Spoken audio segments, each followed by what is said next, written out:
Drawing an eyeball can be as simple as using 3 basic shapes, and today, that's what we're talking about.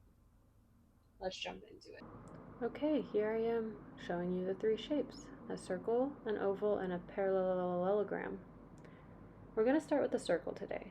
The reason I would use the circle is for possibly youth or innocent looking eyes or just big watery eyes. You can always use the circle for whatever your hopes and dreams are, but we're starting with the circle because it is the easiest shape to draw, especially when you use the hold down feature in Procreate. When I start eyes, no matter what shape, I will always start with the tear duct placement, and from there I'll draw the upper lash line like so. Of course, Procreate has really great features where you can I could technically just follow along the circle shape exactly to a T, but when it comes to using these shapes as references and guides, I'm using them in a way that helps me, but I'm not copying the exact shape of a circle. I want to get the effect of a large doe-eyed eye. I'm going to reach for a circle as my starting point and continue with that. Now you can always add eyelashes. You don't have to add them this way. You can also just do like multiple lashes. This is just my style. We're also going to go to the bottom lash line. I usually just draw a more simplified line for the bottom lash line, and then an eye kind of bag area underneath the eye to give it a little more character.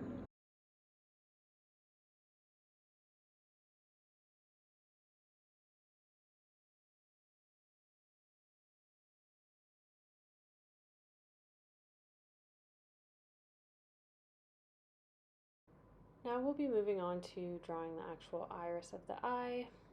I actually don't normally do this until after I'm done with the entire color process of my character, unless I'm just doing like an inked version of it. But the reason so is I like to add this part with the actual eye color and then use deeper colors as the pupil. But for the sake of this video, we're just going to pretend like we're inking this eye in so I can actually finish the entire eye for y'all. So basically I'll just I'll draw a circle again and do this on a different layer normally, and I'll be able to place it different. And then you can erase the area of the iris that won't be seen because the lid is covering it.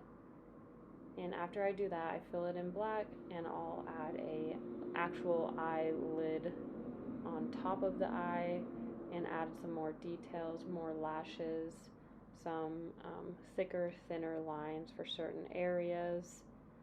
And that's really it for my round eye tutorial. I guess one last thing, I'll do this with all the eyes that I always draw.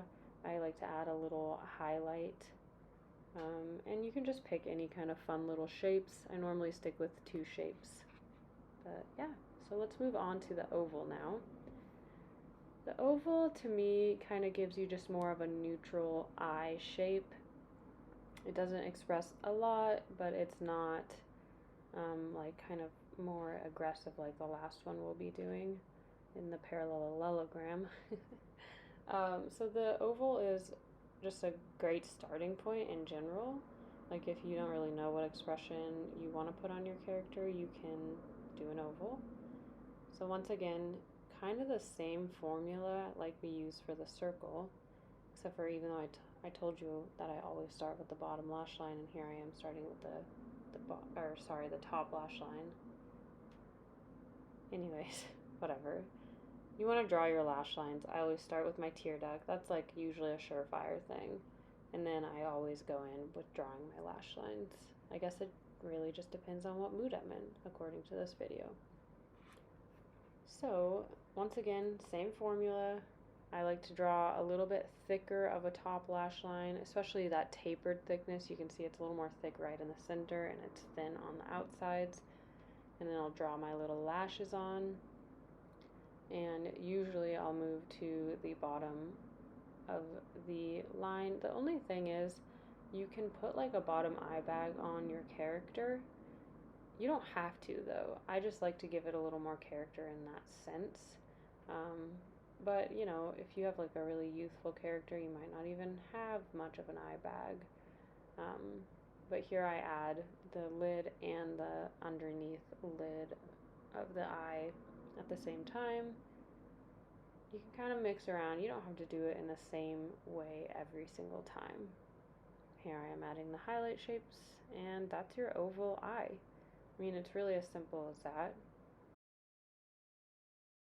The last shape is a really fun shape, in my opinion. It gives that really fierce or maybe angry eye shape that you see on some characters. This one involves the parallelogram, and once you have that shape, you're just gonna basically follow the shape of the parallelogram.